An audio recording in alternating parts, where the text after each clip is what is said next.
Oke,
selamat pagi semuanya. Apa suara saya jelas?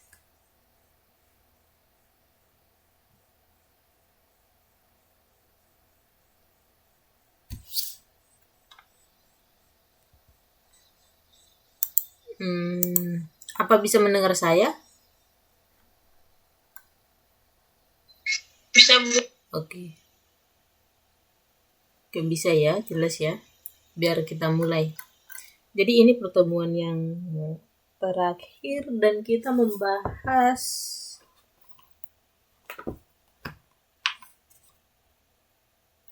materi kita yang terakhir juga, yaitu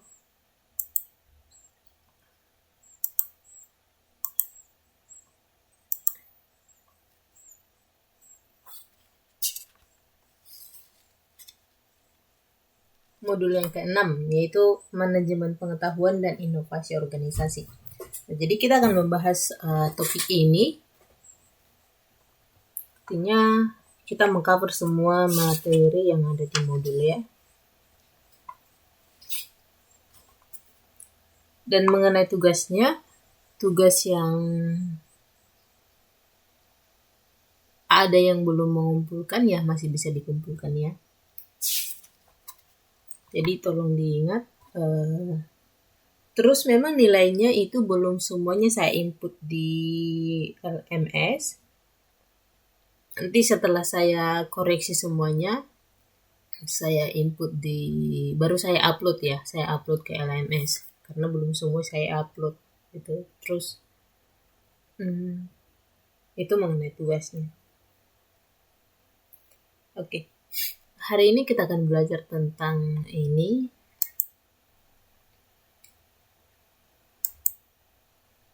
Manajemen pengetahuan dan inovasi organisasi. Nah, dalam sebuah organisasi itu ya, selalu ada yang namanya R&D gitu. Biasanya mereka sebutnya itu R&D. R&D itu Research and Development. Nah, Research and Development, penelitian dan pengembangan gitu. Jadi dalam sebuah perusahaan itu, perusahaan-perusahaan besar, mereka selalu mengalokasikan dana untuk riset dan inovasi. Nah, kenapa? Karena riset dan inovasi itu kunci bagaimana sebuah perusahaan itu beradaptasi dengan perubahan. Gitu. Nah, jadi ketika perusahaan itu menghadapi sebuah masalah misalnya, mereka akan meneliti apa sih yang terjadi. Atau ketika perusahaan itu menghadapi ancaman perubahan, maka mereka akan pergi pada bagian riset dan inovasi. Nah, jadi itu salah satu penting kenapa kita di ini ya, di perguruan tinggi misalnya, kita itu dilatih untuk melakukan penelitian.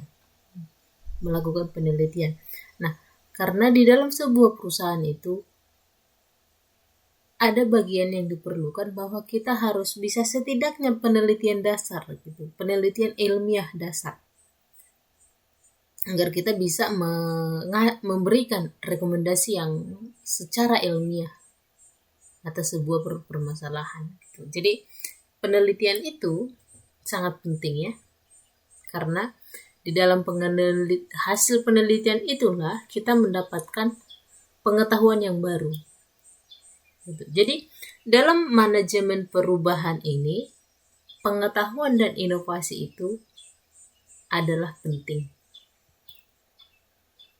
Oke, nah di sini dibagi menjadi 3 gelombang perubahan di masa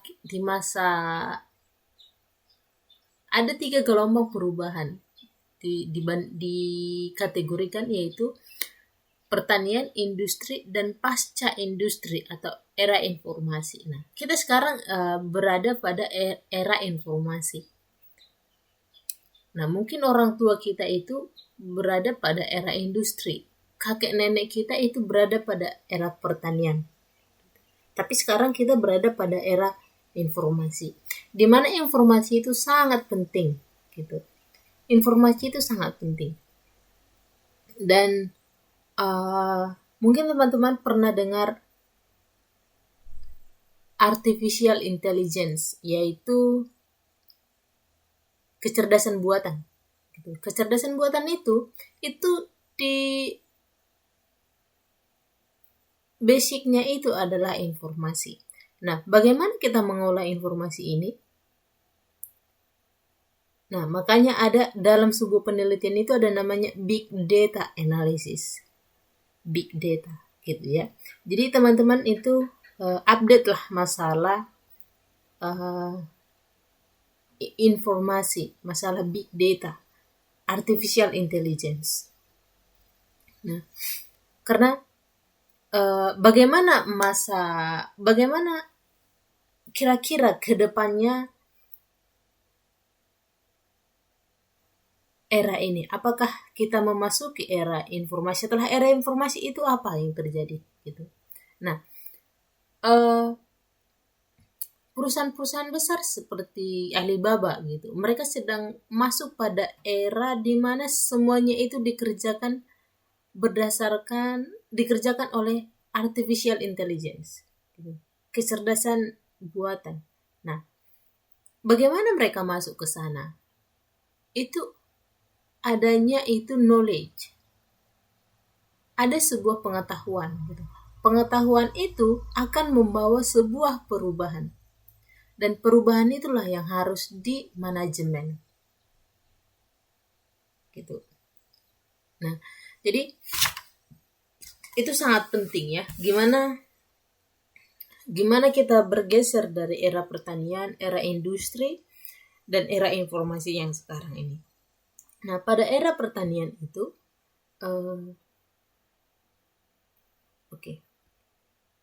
cirinya adalah kita masih menggunakan tenaga kerja,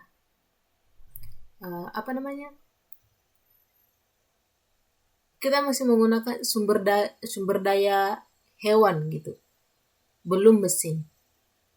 Nah, tapi pada era industri itu kita sudah menggunakan sumber daya mesin, bukan lagi hewan. Nah, di era informasi ini kita memberdayakan data. Nah, bagaimana sih sebenarnya perubahan ini di manajemen gitu? Karena pasti ada ketika kita berpindah dari era pertanian ke era industri. Nah, pada masa era pertanian kita menggunakan tenaga kerja manusia, misalnya bertanam gitu. Misalnya nanam padi. Pada era industri, nanam padi itu bukan lagi menggunakan tenaga kerja manusia, sudah pakai tenaga kerja mesin. Gitu. Bagaimana kita memanajemen perubahan itu? Kemanakah perginya nanti manusia yang sebelumnya bekerja untuk menanam padi, sekarang nggak punya pekerjaan lagi karena sudah digantikan dengan mesin. Nah, begitu juga ketika perubahan dari era industri ke era informasi, apa yang terjadi? Nah, yang sebelumnya banyak orang bekerja di pabrik, banyak orang bekerja di perusahaan-perusahaan, sekarang sudah digantikan oleh mesin otomatis, digantikan oleh robot. Nah, bagaimana kita memanajemen perubahan itu? Gitu ya. Nah, jadi inovasi, jadi pengetahuan itu berkaitan dengan inovasi dan perubahan dan pengetahuan gitu. Ini salah satu faktor yang saling berkaitan gitu. Karena kita tidak mungkin mempunyai inovasi tanpa adanya pengetahuan gitu. Dan kalau kita mempunyai inovasi, pasti ada perubahan. Ya. Jadi ini adalah siklus yang terjadi ketika kita melakukan inovasi. Nah, jadi pengetahuan itu merupakan daya saing kita. Makanya pengetahuan itu cenderung dikategorikan pada inovasi. Seberapa kreatif kita.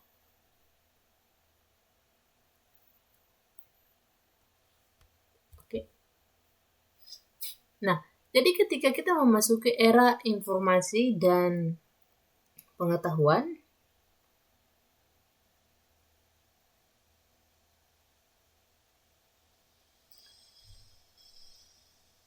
jadi gaya hidup karena teknologi informasi membawa perubahan dalam model bisnis, ya. Pasti ada perubahan-perubahan yang terjadi. Nah, contohnya apa? Ya seperti dulu masih ingat nggak? Beberapa perusahaan itu melakukan survei tentang produk ya. Produk apa sih yang sedang masyarakat inginkan ketika misalnya dalam membeli sepatu. Kalau kita ketik di Google nih, sepatu Adidas untuk jogging misalnya, kita klik di Google, terus ada foto satu. Nah, kita klik foto tersebut.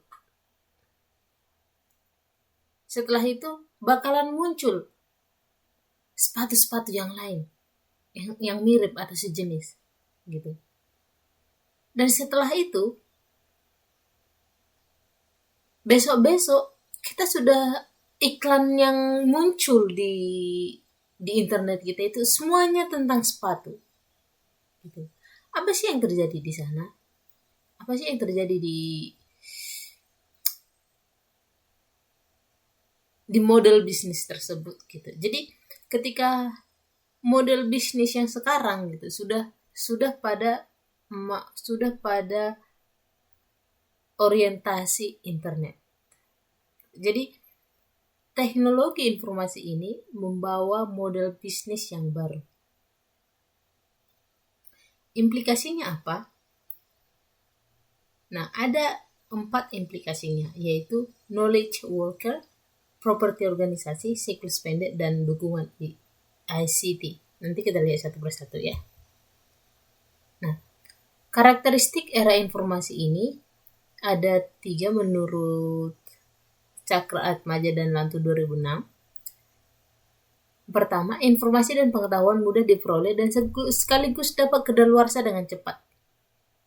Gitu ya. Informasi dan pengetahuan itu mudah diperoleh, tapi kedaluarsa dengan cepat. Ya, karena seperti yang saya katakan tadi,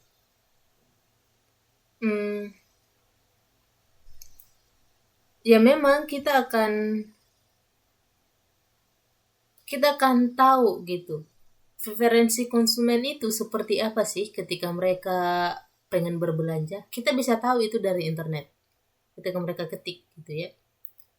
Tapi kita tidak tahu apakah dia sudah membeli sepatu atau tidak gitu ya.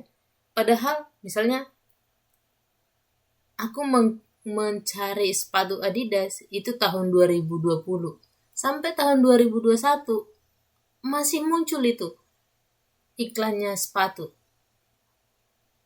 Nah, jadi perusahaan tadi itu tidak tahu apakah saya sudah membeli sepatu atau tidak gitu.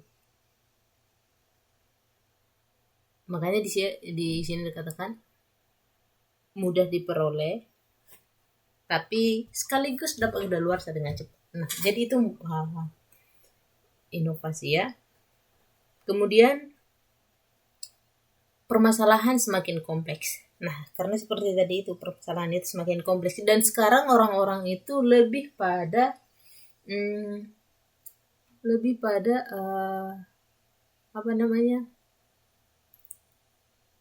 menghargai data atau menghargai data kita itu sangat sangat penting gitu. Data kita itu sangat penting. Pola perubahan dalam bidang poleks tersebut berpengaruh signifikan pada kelangsungan organisasi dalam hubungan pengaruh yang semakin sulit diprediksi. Nah, jadi poleks tersebut ini adalah politik, ekonomi, sosial, budaya gitu. Nah, jadi pengaruh politik, ekonomi, sosial, dan budaya ini berpengaruh signifikan terhadap kelangsungan organisasi. Nah, jadi organisasi itu merupakan otak dari pengetahuan. Nah, jadi dalam organisasi itulah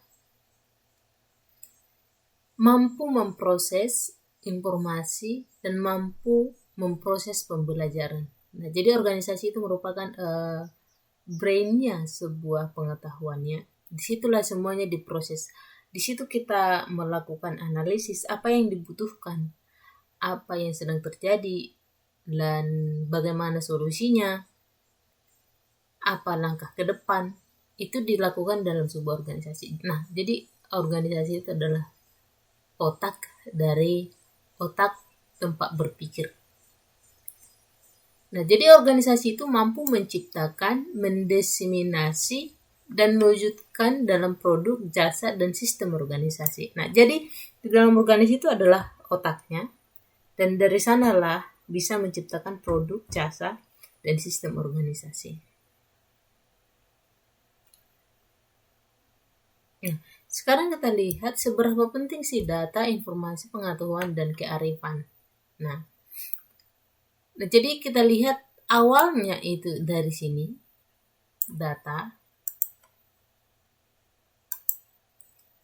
Bagaimana kita mendapatkan data? Nah, jadi dalam sebuah penelitian itu, data itu sangat penting. Data itu sangat penting. Karena data itu akan kita analisis.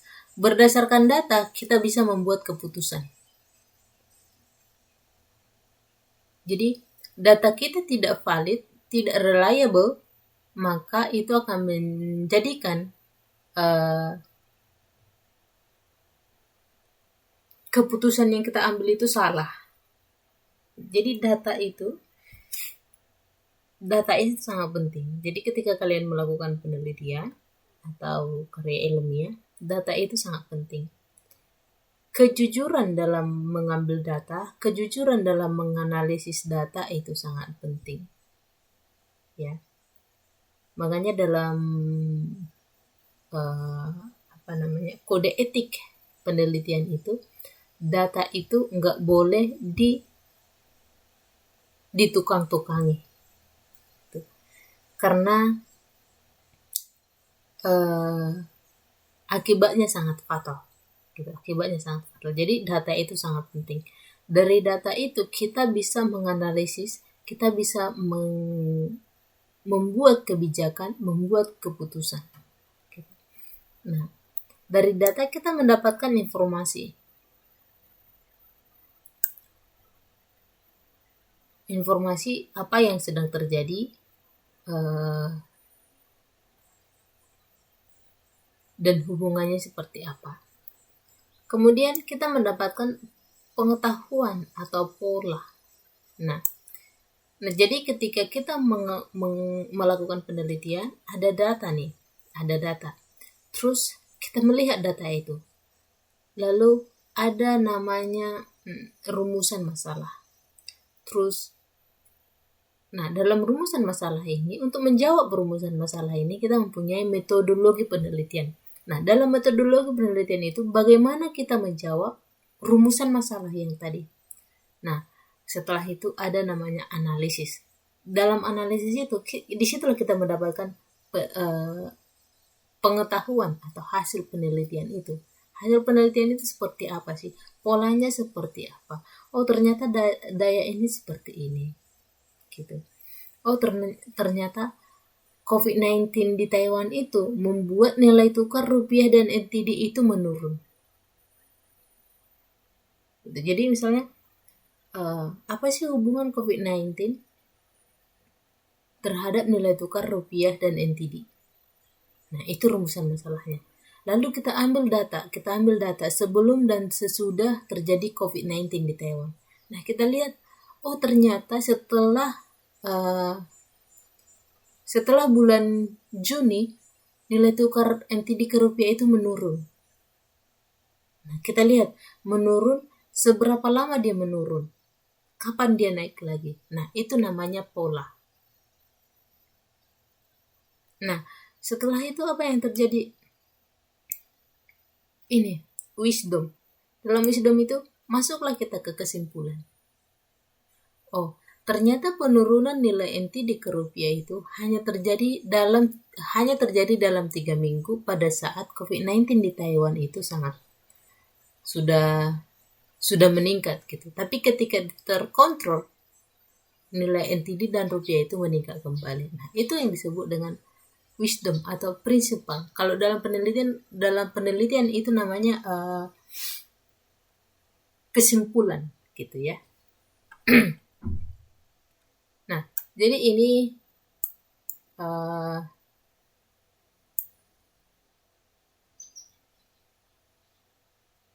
istilah yang penting dalam era informasi.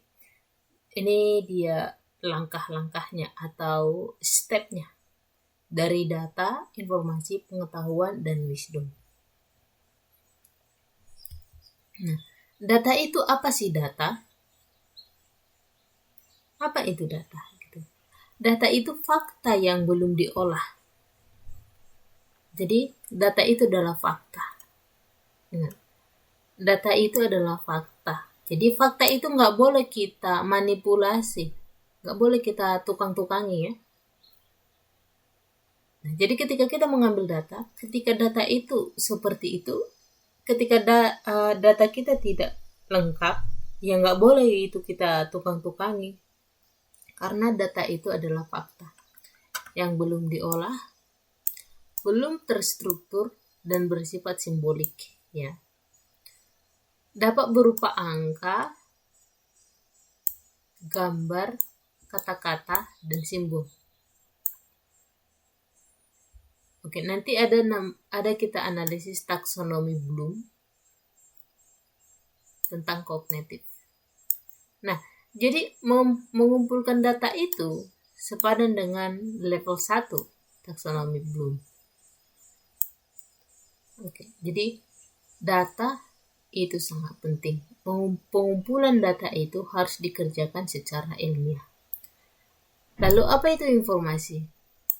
Informasi adalah data yang telah diolah, terstruktur, dan mampu memberi makna.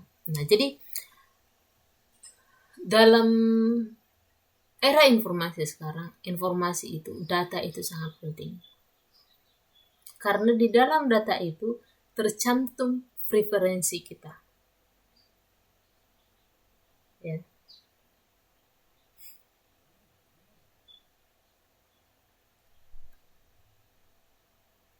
Nah, data yang telah diolah terstruktur, mampu memberi makna.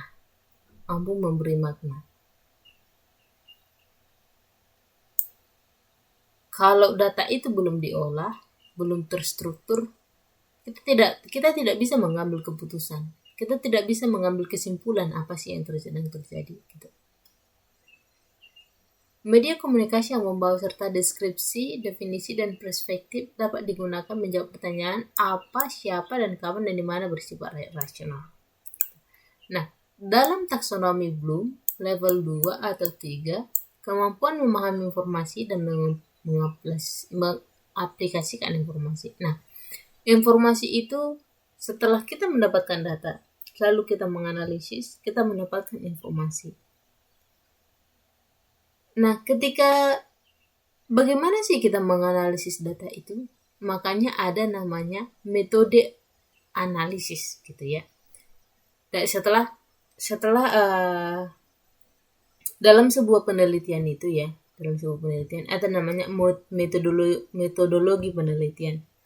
Itu datanya apa, diambil tahun berapa sampai ke tahun berapa, itu namanya rentang penelitian. Metode pengambilan datanya seperti apa, metode analisis datanya seperti apa. Kan ada namanya SPSS, ada namanya SEM, ada namanya AMOS. Itu banyak. Jadi metode penganalisis datanya itu yang seperti apa. Itu. Jadi kita mengumpulkan data, kita akan menganalisis data ini. Tapi metodenya seperti apa? Metode yang mana sih yang kita pakai gitu.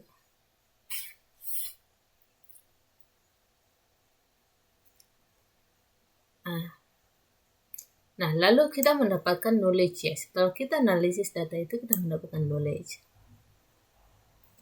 Secara konvensional, informasi yang dipilih digabung dengan informasi lain, dianalisis dan disintetiskan. Nah, pengetahuan dapat menghasilkan informasi.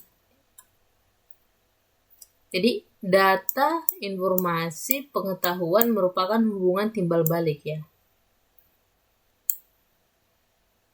Ini knowledge. Nah, bagaimana dengan wisdom? Wisdom ini bisa diartikan kebijaksanaan atau kearifan, gitu. Berkaitan dengan apa yang dilakukan seseorang terkait pengetahuan yang didapat. Gitu. Nah, jadi ini tadi yang saya katakan taksonomi Bloom. Nah, dalam taksonomi Bloom ini ada 6 ranah kognitifnya. Yang pertama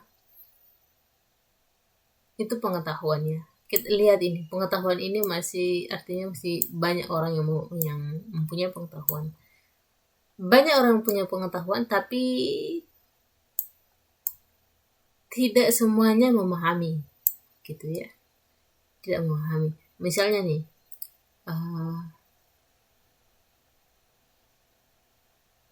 bagaimana sih dampak COVID-19 terhadap nilai tukar NTD ke rupiah? Semua orang tahu itu berdampak gitu. Tapi gimana sih dampak sebenarnya? Bagaimana sih polanya? Nah, kita bisa mengetahui itu setelah melakukan penelitian. Nah, ketika kita melakukan penelitian baru kita pahami, ternyata dia berdampak hanya beberapa minggu. Ternyata dia berdampak hanya beberapa bulan. Gitu. Nah, ketika kita sudah memahami, lalu kita terapkan. Bagaimana penerapannya? Apakah kita akan ketika rupiah mulai turun lalu kita menukarkan sumber NTD kita ke rupiah gitu. Lalu kita semakin bijaksana ya dalam kapan sih sebaiknya menukarkan NTD itu ke rupiah.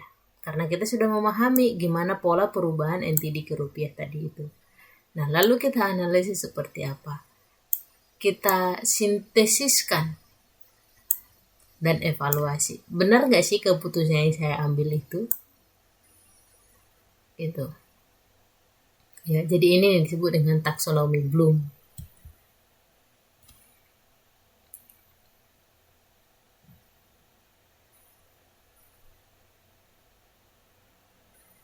Nah, ada yang disebut dengan representasi nilai pasar tangible atau aset gitu.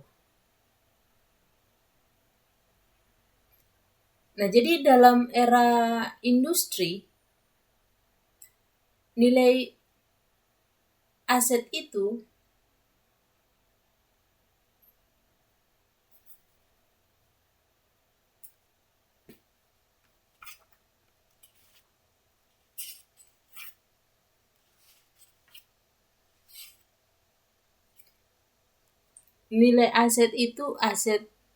tangible aset itu maksudnya aset yang berwujud seperti mesin, alat-alat, eh, atau faktor faktor produksi yang lain gitu. Jadi kita lihat ini bahwa aset yang berwujud seperti mesin, tanah, bangunan gitu. Aset nilai pasarnya itu pada masa industri sekarang adalah pada masa industri, era industri, itu sepenuhnya nilai pasar perusahaan itu berdasarkan tangible asetnya ini, berdasarkan ini. Jadi nilai perusahaan itu didasarkan pada aset yang mereka miliki. Seperti bangunannya, tanahnya, mesin yang mereka gunakan. Nah, jadi nilai perusahaan itu berdasarkan hal-hal tersebut. Tapi pada 1982 nilainya itu bukan lagi berdasarkan aset berwujud itu. Nilainya itu hanya 62%. Pada tahun 38 hanya pada tahun 92 itu hanya 38%. Nah, pada tahun 2000 apa yang terjadi? Itu hanya 10-15%. Nah, jadi ketika kita mungkin teman-teman ada yang ada yang pernah bermain saham ya, atau coba-coba bermain saham. Nah, ketika kita pergi ke perusahaan itu, maksudnya ketika kita membeli saham. Nah, nilai dari perusahaan itu bukan lagi seberapa besar tanah yang mereka gunakan, seberapa banyak mesin yang mereka gunakan, tapi cenderung pada aset yang mereka miliki itu seperti berapa pasar mereka. Jadi nilai perusahaan itu bukan lagi pada aset yang mereka miliki, tapi pada berapa pasar mereka, berapa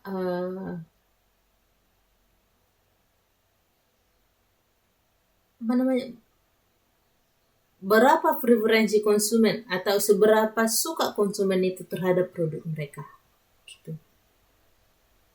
Nah, jadi misalnya nih, mungkin teman-teman pernah memperhatikan saham Tesla ya. Saham Tesla naik dan turun itu sebenarnya bukan seberapa banyak mereka menggunakan mesin atau tanah mereka, bukan, tapi seberapa suka masyarakat terhadap mobil Tesla gitu. Jadi ketika kemarin ada Toyota memproduksi mobil listrik yang baru, saham Tesla itu turun gitu. Kenapa? Karena konsumen itu sudah melirik produk yang lain, bukan lagi produk Tesla pada saat itu gitu.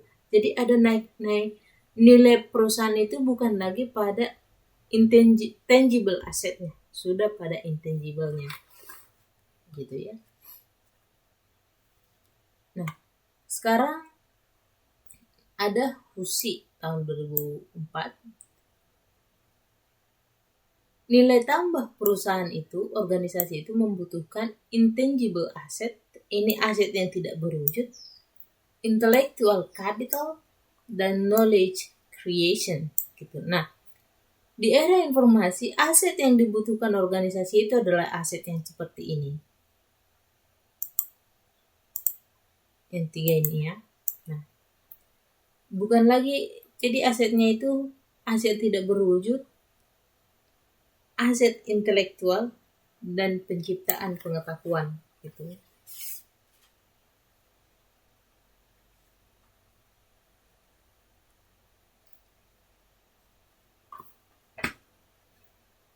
Nah, apa sih intangible asset itu?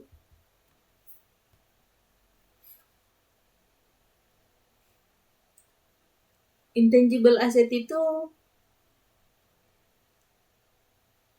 bisa juga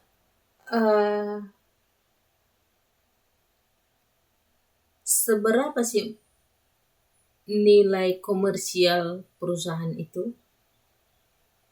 Udah kita lihat gambar yang ini ya. Jadi tangible asset itu seperti tadi yang saya katakan, itu adalah seperti tanah, bangunan, mesin. Tangible artinya berwujud ya. Intangible itu tidak berwujud, seperti generatif gitu. Generatif itu maksudnya seberapa generatif maksudnya untuk generasi selanjutnya seberapa mampu si perusahaan itu bertahan gitu. Kemudian human capital, tenaga kerja manusianya itu seperti apa, struktur di dalam perusahaan itu seperti apa. External struktur itu sudah mencangkut pada siapa sih stakeholder dalam perusahaan itu. Dan juga ada commercially exploitable.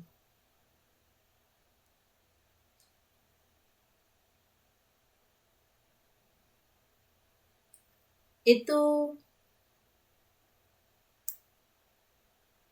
cenderung pada produksi yang efisien. Oh ini, cost efficiency. Dan IPR ini adalah intellectual property right gitu. Hak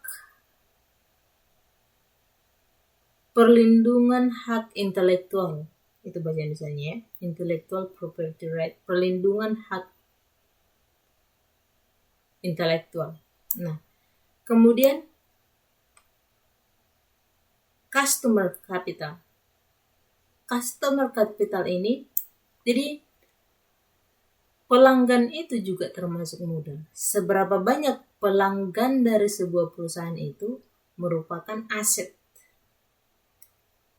Expanding market, seberapa luas pasarnya perusahaan itu juga aset.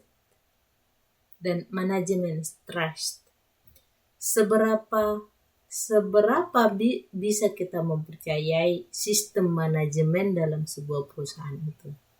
Nah, ada perusahaan pasarnya luas,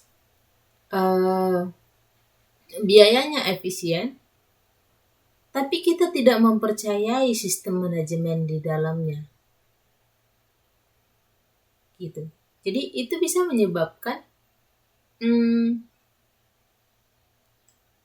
kita tidak nilai asetnya perusahaan itu menurun. Nah, lalu apa yang terjadi? Leadership atau kepemimpinan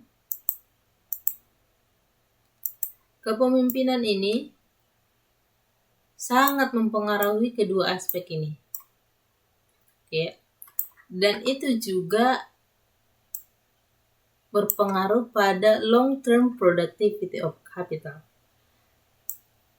Produktivitas jangka panjang. Nah, jadi produktivitas jangka panjang itu juga dipengaruhi oleh market expectation, market expectation ini bagaimana? Itu dikerjakan oleh analis, institutional investor, dan private investor. Nah, market expectation itu jadi ketika sebuah perusahaan go public itu maksudnya dibuka sahamnya ke publik. Nah, artinya publik itu menjadi investor di dalam perusahaan itu. Jadi siapa yang menjadi investor dalam sebuah perusahaan itu sangat menentukan long term productivity-nya perusahaan itu. Jangka panjangnya seperti apa.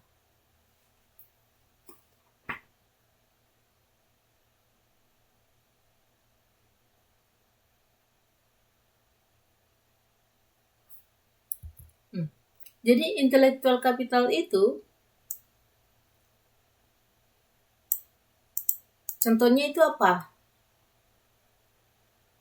Perusahaan software dan intellectual capital pada programmernya. Jadi perusahaan software itu modal intelektualnya itu pada orang yang membuat software tersebut, bukan pada mesinnya, tetapi pada orang yang membuatnya. Jadi itu juga modal ya, orang yang bisa membuat program atau software itu.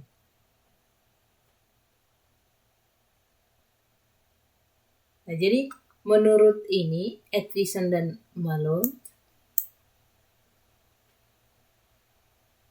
intellectual capital itu seperti akar dalam sebuah pohon.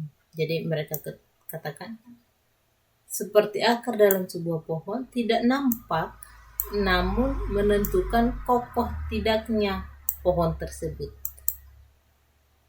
Gitu. Jadi model intelektual dalam penciptaan nilai, model intelektual itu dalam penciptaan nilai tambah. Kita akan lihat gambar itu ini. Ya. Jadi intellectual capital itu akan menciptakan market value atau nilai tambah.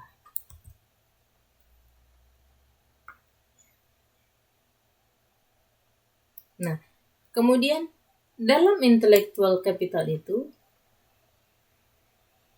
ada yang disebut dengan knowledge management. Jadi knowledge management itu berperan untuk menekan ketiganya bisa saling mendekat. Gitu. Kita lihat ini ya.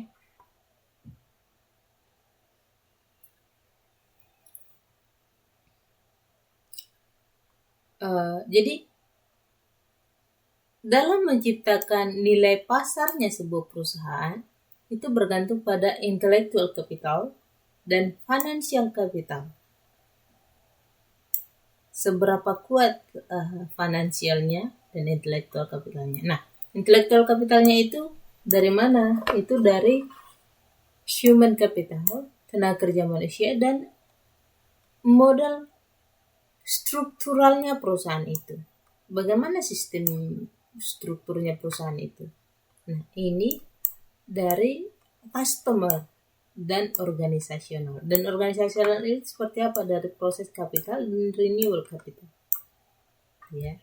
Nah, sekarang bagaimana kita mengmanajemen pengetahuan itu? Jadi segitiga yang ini merangkum semua yang di sini ya.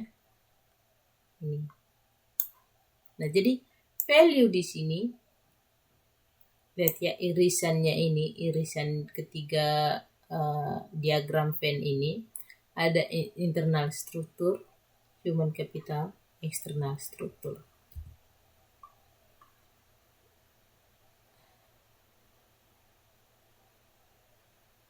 Nah, di sini ada disebut dengan knowledge creation.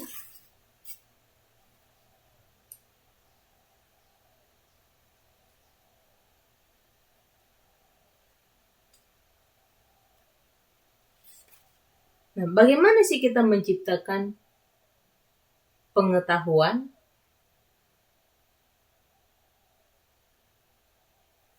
Bagaimana kita menciptakan pengetahuan? Knowledge creation. Ada yang disebut dengan commercial knowledge dan ada yang disebut dengan scientific knowledge. Pengetahuan komersial dan pengetahuan pengetahuan ilmiah. Ya.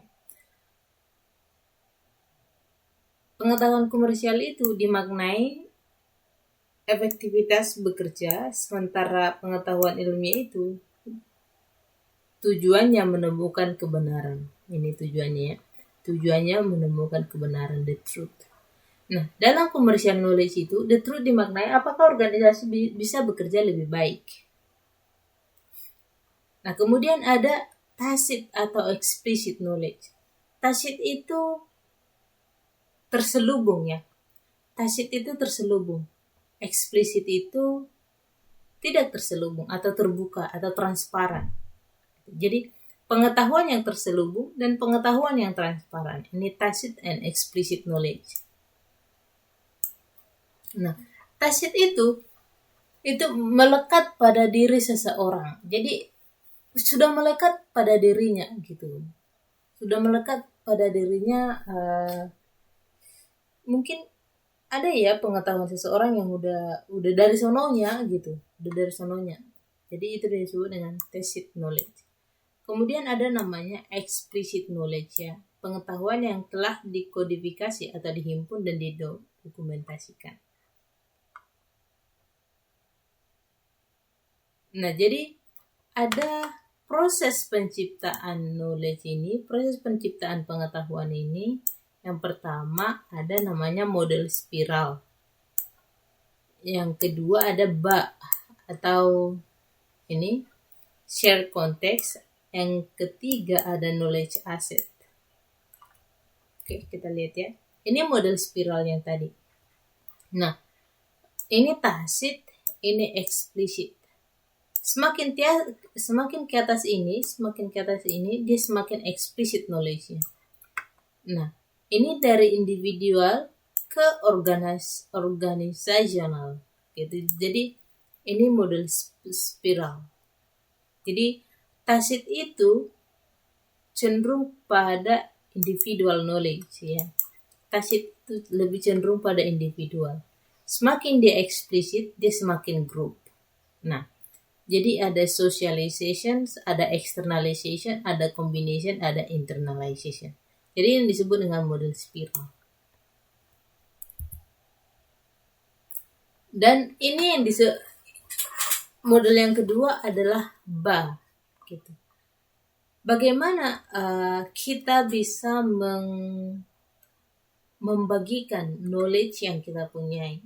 Bagaimana cara kita men-sharingkan pengetahuan yang kita miliki terhadap orang lain?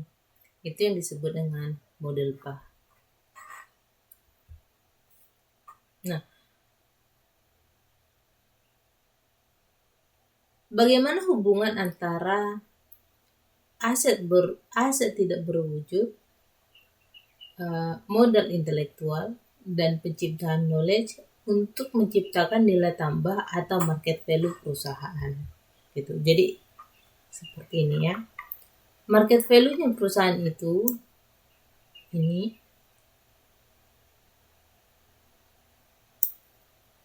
bergantung pada, kita lihat ya,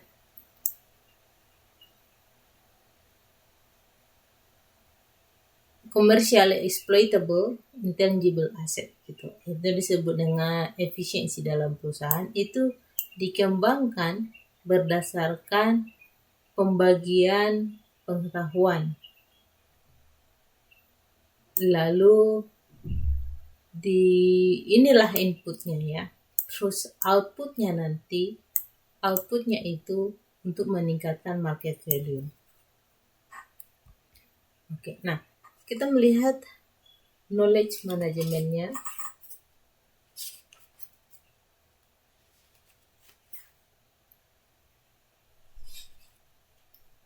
Dalam knowledge management itu, perusahaan bisa bertahan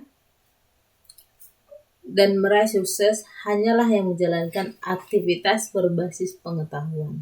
Gitu ya. Jadi pengetahuan itu sangat penting dalam sebuah perusahaan.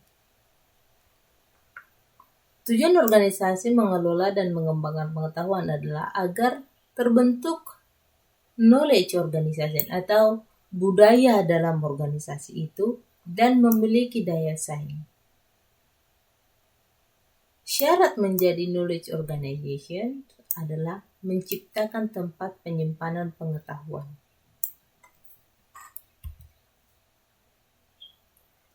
Knowledge management dikaji dan dikembangkan oleh berbagai disiplin ilmu seperti filsafat, cognitive science, management science, knowledge engineering, artificial intelligence, ini kecerdasan buatan, dan economics. Firestone mendefinisikan bahwa human activity that is part of the knowledge management process of an agent or collective. Jadi manajemen pengetahuan membutuhkan sistem yang pertama, membangun dan memelihara tempat penyimpanan. Yang kedua, membudayakan sharing pengetahuan dan pembelajaran.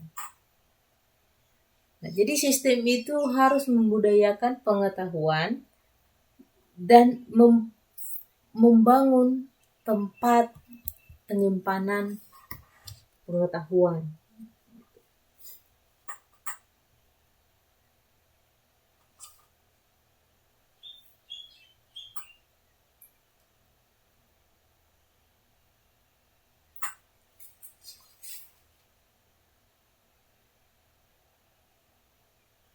Nah, jadi prosesnya knowledge management itu, manajemen pengetahuan itu, yang pertama itu hasil dari knowledge management digunakan oleh proses bisnis.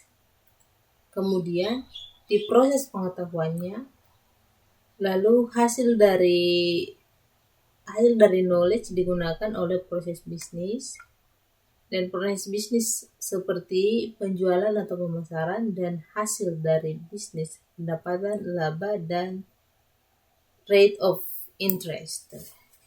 Ya, Roy. Nah,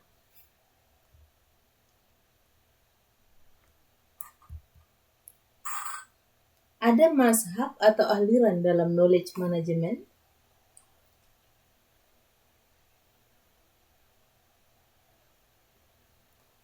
Yang dikategorikan menjadi 3. Ada mazhab teknokratik, mazhab ekonomi, dan mazhab behavioral. Nah, ini mazhab yang ketiga ini ya. Yang pertama, untuk teknokratik itu terdiri dari sistem, kartografik, dan engineering. Sementara mazhab ekonomi itu hanya cenderung pada komersial, dan behavioral itu terdiri dari organisasi, spasial, dan strateginya seperti apa.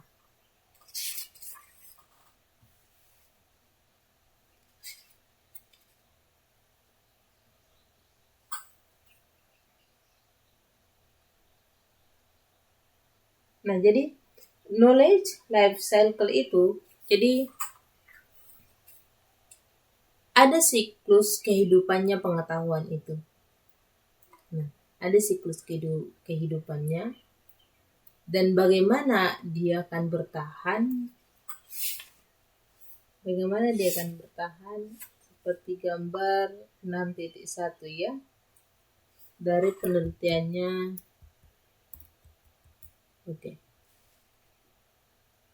McElroy tahun 2002. Jadi ada disebut dengan knowledge management is all about getting the right information to the right people at the right time. Jadi manajemen pengetahuan itu adalah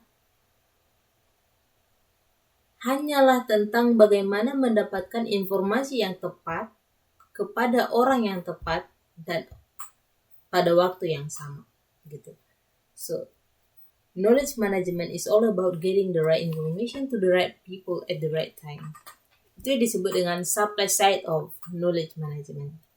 Bagaimana dengan demand side of knowledge management? Itu lebih memprioritaskan untuk menciptakan pengetahuan baru.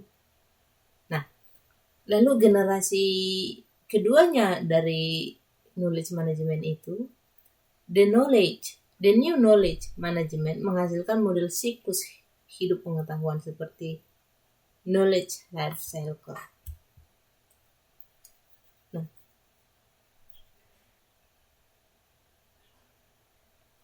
jadi ini adalah contohnya yang mempraktekkan knowledge management itu. McKinsey, Ernst & Young. Oke. Perubahan organisasi dan knowledge management itu, manajer itu harus menyadari proses terciptanya pengetahuan yang baru yang terjadi dalam skala waktu yang relatif pendek. Akibat siklus pengetahuannya menjadi semakin pendek. Ya. Ini tentang knowledge management. Sekarang kita lihat satu lagi ya, tentang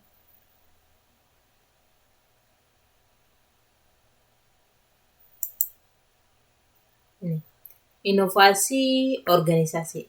Nah, dalam inovasi organisasi ini kita akan melihat, jadi tadi itu ya ada pengetahuan, ada inovasi. Nah, pengetahuan, inovasi, dan perubahan. Ini 3 aspek yang tidak terpisahkan. Gitu. Dalam memanajemen sebuah perubahan itu kita harus mempunyai inovasi dan pengetahuan. Nah, sekarang kita melihat inovasi. Inovasi perusahaan itu seperti apa? Gitu. Dan apa perannya dalam manajemen perubahan? Nah, kita lihat ya. Kreativitas.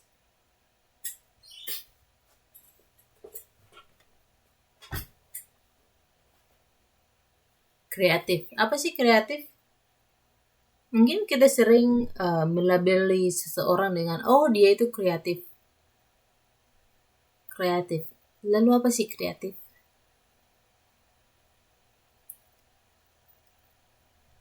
Nah, proses perubahan terjadi diawali oleh adanya inovasi yang dilakukan secara perorangan yang kemudian diterapkan dalam skala yang lebih luas dalam sebuah organisasi. Nah, di sini ada penelitian yang mengatakan bahwa orang kreatif tidak sama dengan orang cerdas. Dan orang cerdas belum tentu orang yang kreatif. Dan orang kreatif belum tentu orang yang cerdas. Kecerdasan diartikan sebagai kemampuan untuk beradaptasi dengan lingkungan. Kreativitas diartikan sebagai kemampuan seseorang untuk menghasilkan bukan hanya produk berkualitas tapi juga baru. Gitu. Mana lebih penting orang kreatif apa orang cerdas?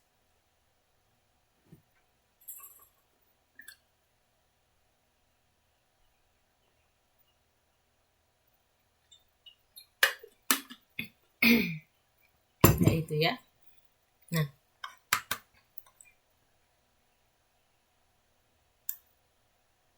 karakteristik kreativitas ini meliputi semua bentuk karya manusia, baik karya yang berwujud produk maupun tidak berwujud, termasuk desain, proses, dan ide. Ini adalah karakteristiknya ya. Tidak terjadi secara kebetulan, melainkan merupakan sebuah upaya yang sengaja dilakukan. Jadi orang kreatif itu bukan orang yang kebetulan aja dia menemukan ide, tapi itu sebuah upaya yang sengaja dilakukan ya. Sebuah upaya yang sengaja dilakukan. Harus menghasilkan sesuatu yang baru dan original. Individu merupakan aktor utama pelaku kreativitas, tapi dapat juga dilakukan secara berkelompok dan organisasional.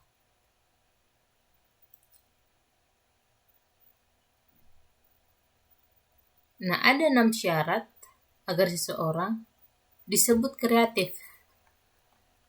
Nah, ada 6 syarat. Ada syaratnya loh. Enggak sembarangan orang itu kita sebut kreatif. Oh, dia kreatif gitu. Yang pertama itu pengetahuan, kemampuan intelektualitas, cara berpikir kreatif, motivasi, kepribadian, dan lingkungan. Nah, menurut penelitian Emma Bail, kreativitas individu itu terdiri dari 3 komponen. Yang pertama expertise, creative thinking, dan motivation. Ya, ini. Creativity itu motivasinya seperti apa, expertise-nya di bagian mana, dan creative thinking skill-nya itu seperti apa. Jadi nggak hanya melulu tentang creative thinking-nya ini seperti apa, tapi juga bidang expertise-nya di mana dan motivasinya seperti apa.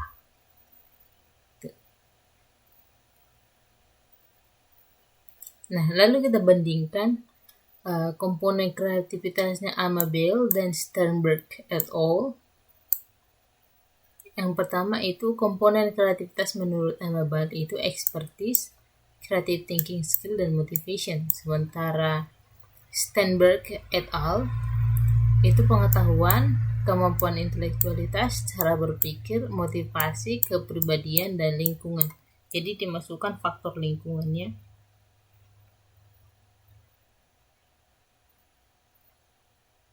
Nah, ada tipologi kreativitas. Jadi kita sudah paham ya tipologi itu apa sih? Tipologi itu ketika kita menggabungkan 2 faktor atau 2 variabel dan kita menganalisis kategori atau kelompok. Nah, jadi tipologi kreativitas menurut Kaufman itu menggunakan routine problem solving, intelligent adaptation, reactive creativity, dan proactive creativity. Kita lihat ya. Yang pertama itu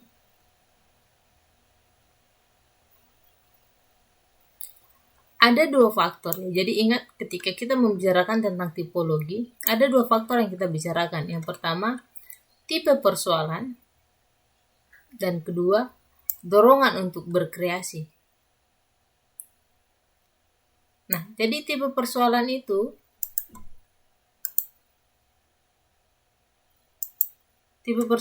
apakah terbuka, apa tertutup? Dorongan untuk berkreasi itu apakah eksternal atau internal? Internal ya. Nah, ketika tipe persoalannya tertutup dan dorongan untuk berkreasi itu eksternal, di sini disebut dengan responsive creativity.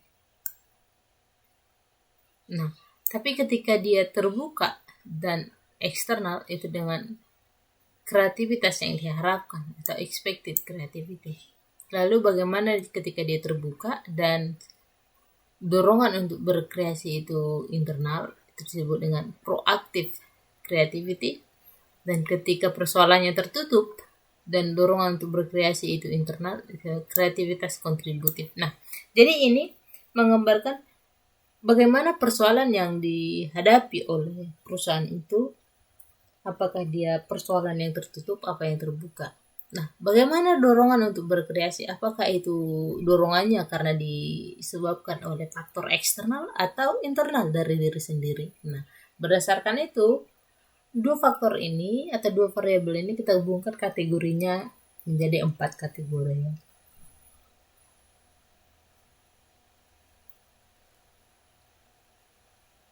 Nah, terus tipologi yang selanjutnya adalah ini.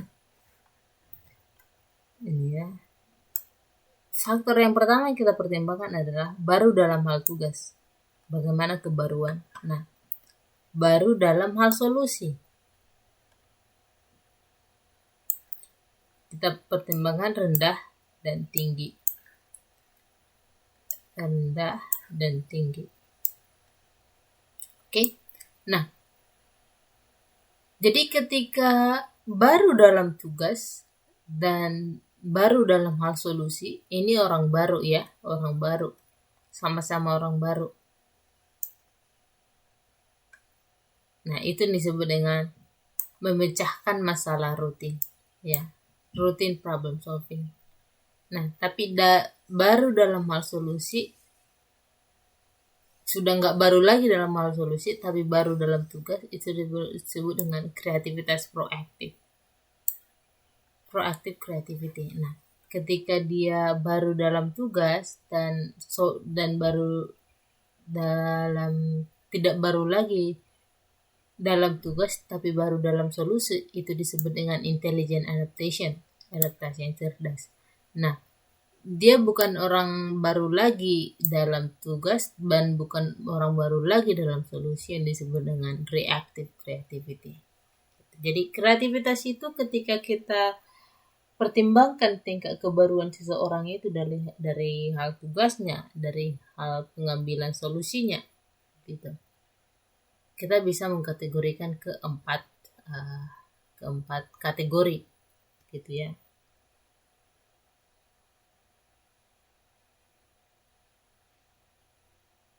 Nah, sekarang kita akan melihat manajemen kreativitas itu seperti apa. Nah, tadi kita melihat Amabil itu faktor dalam kreativitas itu ada berapa ya. Sekarang kita lihat bahwa kreativitas itu dapat dikelola, namun mengelola keahlian dan creative thinking jauh lebih sulit ketimbang mengelola motivasi karyawan. Nah, jadi karyawan itu memang harus tetap termotivasi dan mengelola motivasinya itu sulit, tapi jauh lebih sulit mengelola keahlian dan kreativitas. Nah, jadi di sini dikatakan seorang manajer itu harus dapat mempengaruhi kreativitas seseorang. Jadi seorang manajer itu nggak cuma nyuruh-nyuruh, datang ke kantor nyuruh-nyuruh, enggak. Nah, seorang manajer itu harus dapat memberikan tantangan kepada karyawan, memberikan kebebasan, menyediakan sumber daya, menata tim kerja, teamwork, melakukan supervise, memberikan dorongan organization. Nah, jadi seorang manajer itu harus mampu melakukan keenam hal tersebut.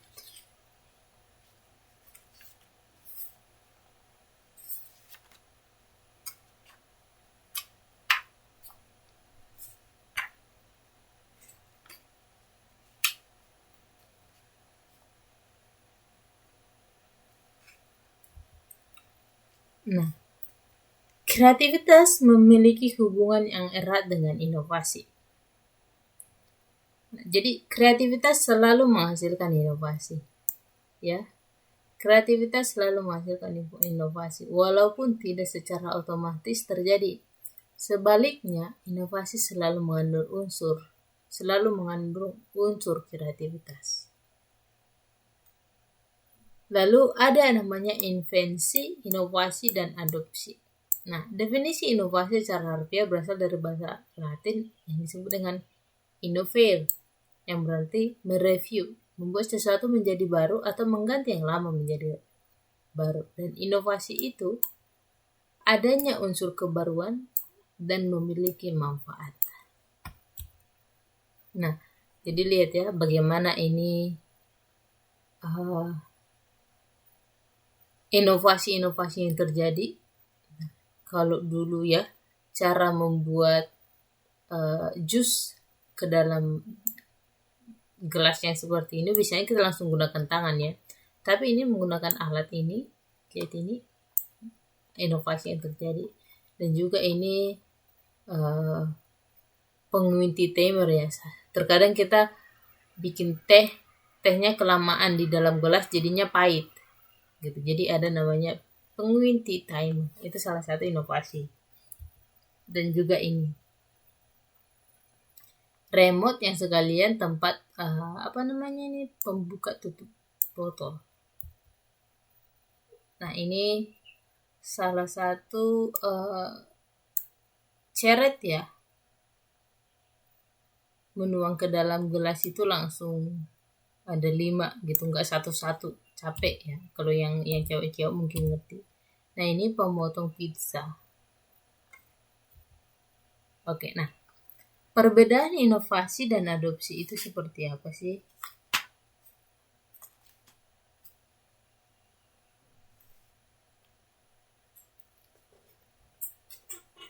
Nah, inovasi itu original, baru, diciptakan, wujud atau realisasi dari kemampuan organisasi, memiliki kepastian yang relatif tinggi, pioneer atau yang duluan gitu, yang pertama, memiliki unsur inovasi, dukungan dari pemimpin puncak, upaya yang berbasis komitmen dan berkesinambungan dapat dilihat oleh pihak eksternal. Nah, ini yang dapat dilihat oleh pihak eksternal. Sementara adopsi, ini hasilnya berupa derivasi atau turunan dari sebuah inovasi yang sebelumnya gitu. Bukan sesuatu yang baru atau bersifat umum, dapat dibeli atau dipinjam, merupakan perwujudan dari daya beli. Mudah diprediksi, pengikut bukan pencetus gitu ya, pengikut merupakan bentuk respon. Keputusan manajemen puncak tidak harus memiliki komitmen dan keterkaitan dan tidak harus dilihat oleh pihak eksternal. Nah, karakteristik dari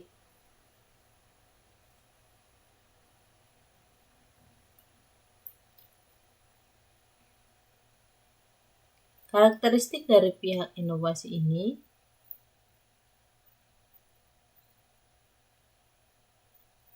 ya, komponennya ada disebut dengan visi, kepemimpinan dan kemauan untuk inovasi, struktur organisasi yang tepat, orang-orang kunci, teamwork yang efektif. Nah, ini ya. Oke. Terus pengembangan diri karyawan secara berkelanjutan. Ini organisasi memiliki komitmen untuk mendidik dan melatih karyawan. Komunikasi yang terbuka. Ini komunikasi yang terbuka antara semua pihak. Kemudian keterlibatan yang tinggi dalam inovasi. Fokus pada pelanggan. Iklim yang kreatif. Iklim yang kreatif maksudnya itu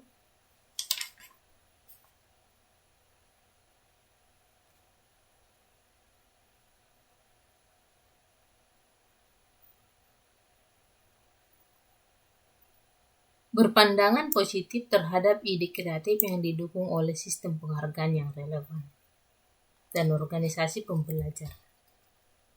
Nah, praktik manajemen yang mendukung inovasi itu seperti ini ya.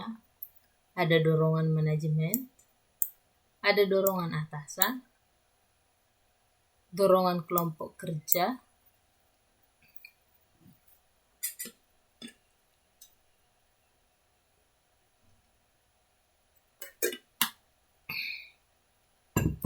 sumber daya yang memadai, pekerjaan yang menantang, dan kebebasan. Nah,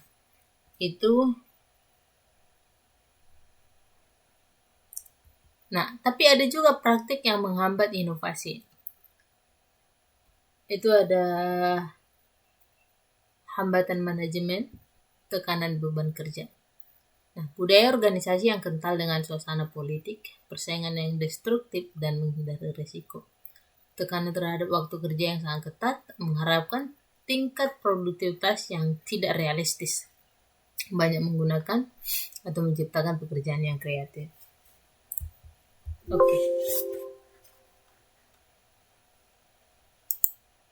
Oke, nah itu materi kita untuk hari ini. Nah, jika tidak ada pertanyaan, mohon ditanyakan. Jika tidak ada, akan saya absen ya.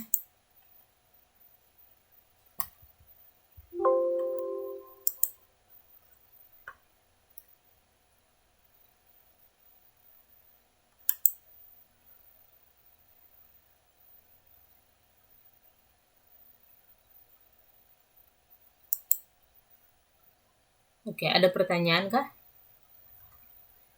Enggak ada, Miss. Enggak ada ya. Oke, akan saya absen. Ntar saya cek dulu absennya.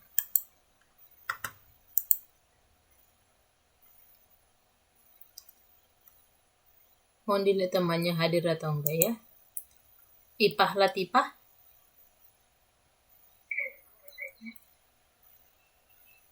Hadir, Bu. Hadir ya. Gunawan. Hadir, Bu. Oke, Gunawan ada. Nana Maulina. Nana ada tak? Nana.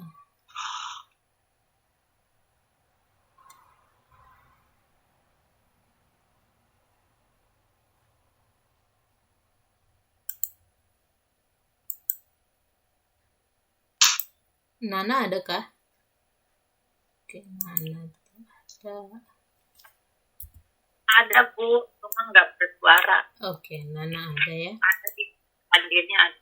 Oke. Titi Wulandari. Ada, Bu. Ada. Herpianti. Herpi.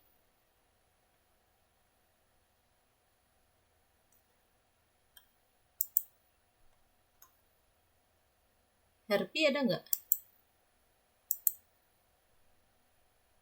Ada, Bu. Ada, Bu. Ada sore sambil kerja. Oh, oke. Herpi ada ya. Ike Septiana. Ike? Ada di sini hadir, Bu. Lihatin di daftar hadirnya ada. Oke, Ike ada. Dia Rahmawati. Dia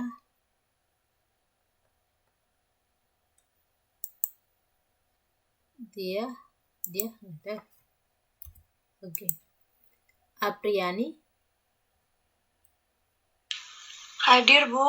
Apriani hadir. Eva Ardita. Eva.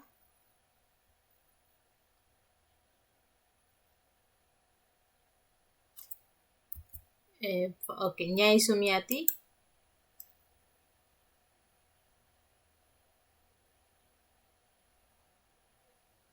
Oke, Nyai Sumiati ada nggak? Nyai Sumiati. Ada, Bu. Ada ya. Paijah Puspita Adriani.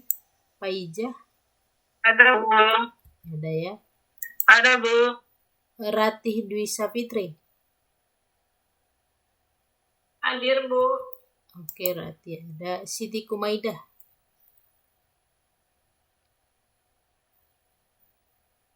Siti. Siti.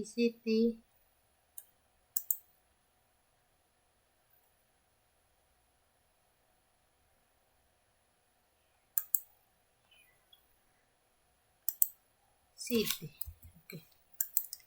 Nur Anisak.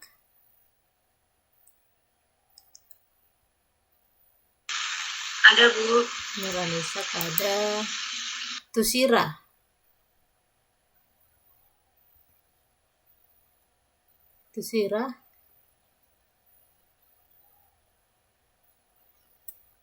Oke. Hadir itu. Tusira hadir ya. Oke. Jainul Aryardani.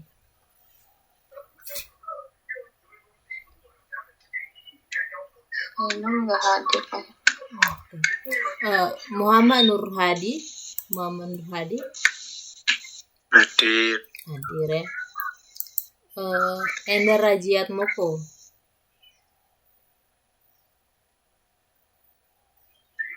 Endar. Hadir. Agus Susianti. Agus. Hadir, Bu. Mika Aseliasih. Mika.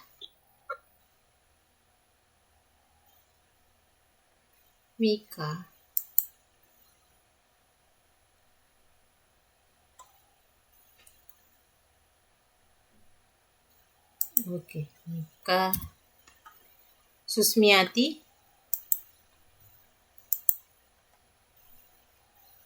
Hadir, Bu. Oke, Susmiati hadir. Titin Isari. Hadir, Bu. Oke, Bu Titin hadir.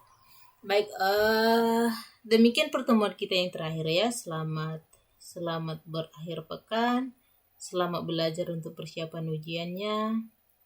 Dan dalam 1 minggu ini, mohon teman-teman yang belum mengirimkan tugasnya agar dikirimkan segera, karena saya akan koreksi dan mengupload di LMS gitu.